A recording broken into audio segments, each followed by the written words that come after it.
Movie की शुरुआत में हम सिद्धू नाम के एक लड़के को देखते हैं जो कि हर टाइम अपने फोन से चिपका रहता है और अपने फोन में इतना घुसा रहता है कि वह अपने आसपास के लोगों पर बिल्कुल भी ध्यान नहीं देता है। दरअसल वो अपनी गर्लफ्रेंड प्रीति से चैट करता रहता है। सिद्धू एक ऐप डेवलपर होता है और जब उसकी गर्लफ्रेंड प्रीति का बर्थडे आता है तब वो उसे मिलने के लिए बहुत खुश होता है और हाल ही में वो एक ऐसा ऐप बनाता है जिसकी मदद से लोग वर्चुअलिटी तरीके से कहीं पर भी मौजूद हो सकते हैं। और क्लाइंट मीटिंग के बाद सिद्धू की कंपनी उस ऐप को लॉन्च भी करने वाली है। सिद्धू की एक फ्रेंड भी होती है जिसका नाम साकी होता है, जो हर सिचुएशन में सिद्धू के साथ रहती है। सिद्धू अपनी गर्लफ्रेंड प्रीति के लिए काफी सारे गिफ्ट लेता है और वे साकी को बताता है, लेकिन बहुत ही जल्द सिद्धू को पता चल जाता है कि उसकी गर्लफ्रेंड प्रीति तो पहले से ही इंगेज है और वे अब तक उसे घुमा रही थी। दरअसल सिद्धू प्रीति के साथ उस लड़के की फोटोज इंस्टा पर देख लेता है। इस वजह से वह डिप्रेस हो जाता है और शराब पीकर सड़कों पर पागलों की तरह घूमने लगता है और यहाँ तक कि वह अपने कमरे को भी बियर बार बना लेता है। लेकिन ये सब उसकी फ्रेंड साकी को अच्छा नहीं लगता है। वो उसे आगे बढ़ने को कहती है क्योंकि गलती उसने नहीं बल्कि प्रीति ने की थी। इस वजह से फिर सिद्धू गुस्से में जाकर प्रीति के बॉयफ्रेंड को मारने लगता है, जिसके बाद पुलिस उसे गिरफ्तार कर लेती है और फिर सिद्धू के डैड उसे छुड़ाने आते हैं। और सिद्धू के डैड बहुत ही बड़े इंडस्ट्रियलिस्ट होते हैं।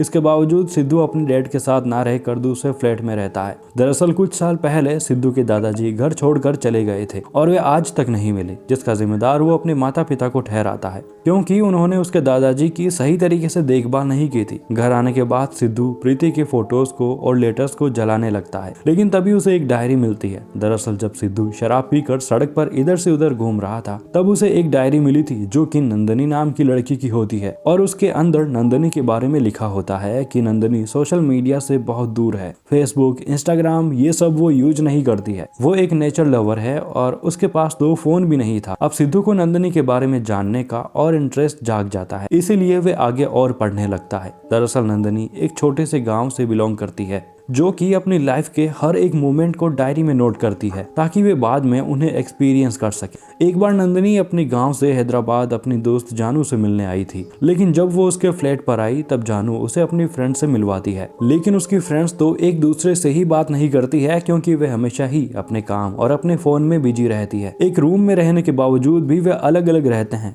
और ये बात नंदनी को अच्छी नहीं लगती है। वहीं दूसरी तरफ सिद्धू से डॉक्टर संदीप मिलने आता है। दरअसल वे लोग नए नए ही सिद्धू के पास वाले फ्लैट के अंदर शिफ्ट होते हैं। वहीं नंदनी का ये मानना होता है कि किसी भी जीव को तब तक नहीं मारना चाहिए जब तक कि वह किसी का भोजन न बने। इस वजह से वह हर छोटे मोटे जीव को मारने से बचाती है। दूसरी तरफ सिद्धू नंदनी की डायरी पढ़कर बहुत इंस्पायर्ड हो जाता है और नंदनी जैसे ही काम करना शुरू कर देता है। उसे नंदनी की डायरी के साथ साथ नंदनी से भी प्यार होने लगता है। इसके बाद सिद्धू का बॉस क्लाइंट मीटिंग के लिए साकी को भेजता है क्योंकि सिद्धू के बॉस को उसके ऊपर भरोसा नहीं है क्योंकि वह खोया खोया रहता है। लेकिन साकी फिर भी उसे अपने साथ ले जाती है, लेकिन रास्ते में सिद्धू जीपीएस को बंद कर देता है क्योंकि दूसरी तरफ नंदनी लोगों से पूछ पूछ कर वेंकट राव को ढूंढ रही होती है और यही सब सिद्धू भी करता है। लेकिन वे लेट हो जाते हैं और क्लाइंट निकल जाता है। नंदनी का ऐसा मानना होता है कि इससे लोगों का इंटरेक्शन बढ़ेगा और यही सब सिद्धू भी फॉलो करता है, जिसके बाद बॉस उनके ऊपर बहुत गुस्सा करता है। वहीं दूसरी तरफ नंदनी एक आश्रम में पहुंच जाती है क्योंकि उसे बताया जाता है कि वेंकट राव उसे वहीं पर मिलेंगे। तभी वहां पर आश्रम के बच्चे आते हैं जो कि नंदनी से केक मांगने लगते हैं, लेकिन उस टाइम नंदनी के पास केक नहीं होता है, लेकिन वो बाद में लाने को कहती है। तभी नंदनी को पता चलता है कि वेंकट राव तो आश्रम में 1.5 साल पहले आए थे। अगर नंदनी को वेंकट राव के बारे में पता करना है तो उसे वकील पद्मा से मिलना होगा क्योंकि वेंकट राव आश्रम के केस के सिलसिले में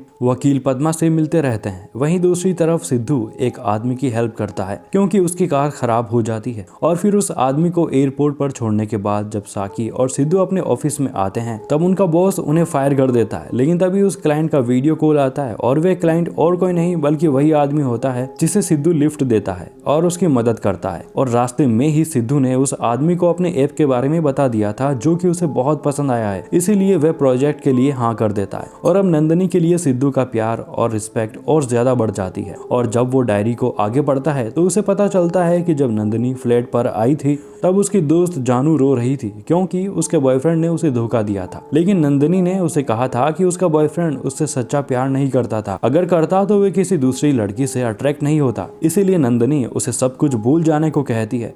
वहीं अब सिद्धू को सच्चे लव के बारे में पता चल जाता है, इसीलिए वे प्रीति के पास जाता है और उसे और उसके बॉयफ्रेंड को खुश रहने की दुआ देकर चला जाता है। अब नंदिनी अपनी बातों से जानू की सारी फ्रेंड को एक कर देती है और अब एक साथ मिलकर एंजॉय करने लगते हैं। वहीं दूसरी तरफ सिद्धू भी भी अपनी लाइफ को एंजॉय करने लगता है। नंदनी एक दिन एक बच्चे की सड़क पर मदद करती है और उसे अपने सारे पैसे दे देती है, जिस वजह से उसके पास टिकट खरीदने के भी पैसे नहीं होते हैं। इसीलिए फिर वे कंडक्टर उसे अपने पैसों से टिकट देता है और उसे कुछ पैसे भी देता है। वहीं दूसरी तरफ जब सिद्धू एक बूढ़े आदमी को भीख मांगते हुए देखता है, तब उसे पता चलता है कि वे तो उसके दादाजी है। इसीलिए वह उन्हें अपने साथ घर लेकर आ जाता है, लेकिन वह अपने पेरेंट्स को कहता है कि अगर वो उसके दादाजी का ख्याल रख सकते हैं तो ही उन्हें वहां छोड़कर जाएगा, नहीं तो वह उसे अपने साथ ले जाएगा। दरअसल उसके दादाजी का दिमागी संतुलन हिल गया था, लेकिन वह उनकी देखभाल करने का सिद्धू से प्रॉमिस करते हैं। वहीं दूसरी तरफ नंदनी वकील पद्मा से मिलती है, जहां उन्हें पता चलता है कि वेंकटराव सुनवाई के लिए सोमवार को आते हैं। तभी नंदनी देखती है कि एक कार मैकेनिक उनका पीछा कर रहा है।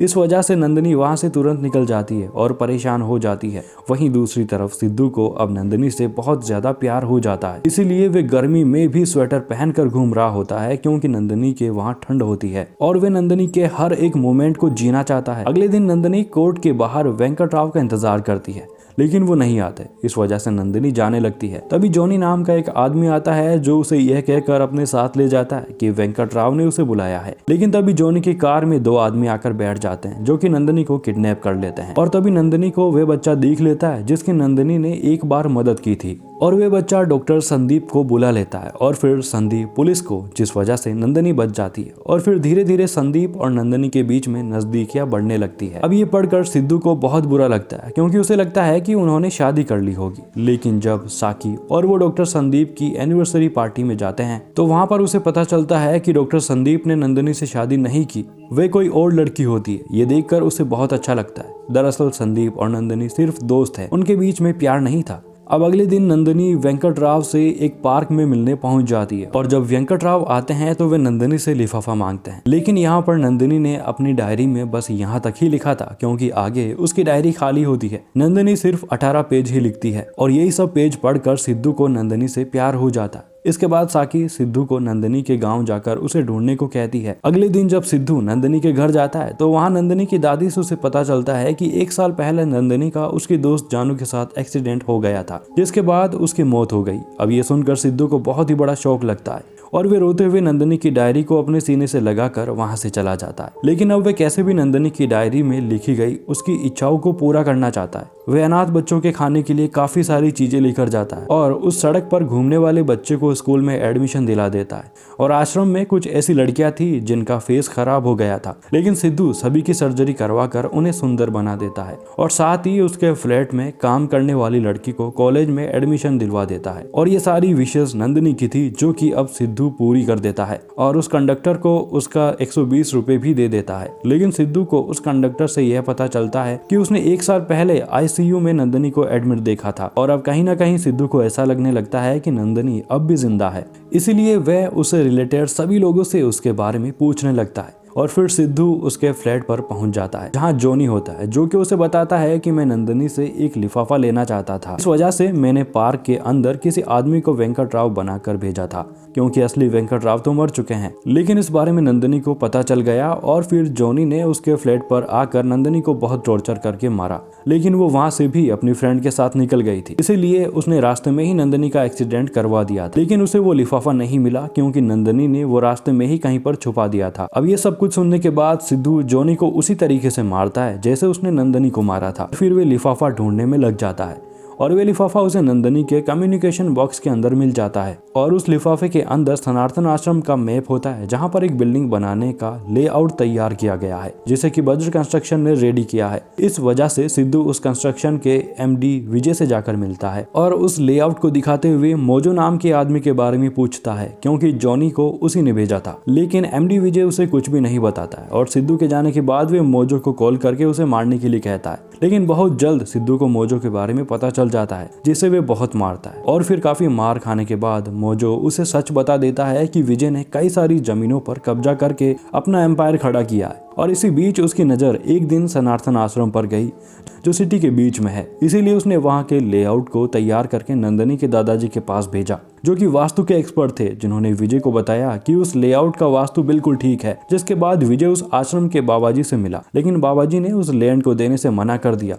इस वजह से विजय ने शाम को आश्रम में आग लगा दी, जिसके अंदर बाबाजी के साथ 6 बच्चों की मौत हो गई। और फिर विजय ने उस लैंड पर कब्जा कर लिया। लेकिन जब बाबाजी के असिस्टेंट वेंकट राव ने कोर्ट में केस किया तब कोई सबूत न होने की वजह से केस विजय के पक्ष में था। और जब वेंकट राव की नंदिनी के दादाजी से बात हुई तो फिर नंदिनी के दादाजी ने सबूत के तौर पर एक लिफाफा नंदिनी को देकर वेंकट राव को देने के लिए जब सिद्धू मोजो से नंदिनी के बारे में पूछता है तो मोजो उसे बताता है कि वो खुद हॉस्पिटल में गया था, जहाँ पर उसे कंफर्म पता चल गया था कि नंदिनी मर चुकी है। उसका डेथ सर्टिफिकेट भी बनाकर दिया था। और जब सिद्धू उस डेथ सर्टिफिकेट को देखता है तो उसे पता चलता है कि उस सर्टिफिकेट को डॉक्टर संदीप ने बनाया था। इस वजह से वो डॉक्टर संदीप से पूछता है तो वो बताता है कि जब नंदिनी आईसीयू में थी तब मोजो ने डॉक्टर संदीप से कहा था कि वे नंदिनी को मार दे और इसके बदले वे उसे काफी पैसे देंगे। और फिर डॉक्टर संदीप ने उसे मरा हुआ डिक्लेयर कर दिया, लेकिन वो मरी नहीं है।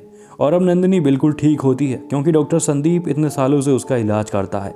और जब सिद्धू उसे देखने जाता है तो वे दूर से ही उसे देख कर आ जाता है क्योंकि वे नंदिनी को नहीं बताना चाहता है कि उसने उसके लिए इतना सब कुछ किया और वे एहसान जताकर प्यार हासिल नहीं करना चाहता। इसके बाद 6 महीने बाद का सीन दिखाया जाता है जहां नंदिनी अपने फ्लैट पर जाती है, जहां पर वो लड़की आती है जो कि वहां पर पहले काम करती थी, जो कि नंदिनी को बताती है कि अब वो TCS में जॉब करती है क्योंकि सिद्धू ने उसकी पढ़ाई में हेल्प की थी। और जब वो आश्रम जाती है तब उसे पता चलता है कि सिद्धू ने आश्रम को दूसरी जगह शिफ्ट कर दिया है और अब उसने अच्छी फैसिलिटी के साथ एक नया आश्रम बनाया है जहाँ अनाथ बच्चों को पढ़ाई भी दी जाती है। और आश्रम आने के बाद नंदिनी को पता चलता है कि सिद्धू ने उसकी सारी इच्छाओं को पूरा कर दिया है और अब वे कैसे भी सिद्धू से मिलना चाहती है। और साथ ही उसे वकील पद्मा से पता चलता है कि सिद्धू ने उस लेआउट की मदद से विजय को सजा दिलवाई और सनातन आश्रम को बचा लिया। अब ये सब कुछ जानकर नंदिनी बहुत खुश हो जाती है और वे सिद्धू का पता लगाते लगाते साकी तक पहुंच जाती है और फिर साकी उसे सब कुछ बता देती है कि सिद्धू ने उसके लिए क्या क्या किया है और वे उससे बहुत प्यार करता है, लेकिन वे एहसान के बदले प्यार नहीं चाहता है, इसीलिए वो उसे मिले बिना ही चला गया।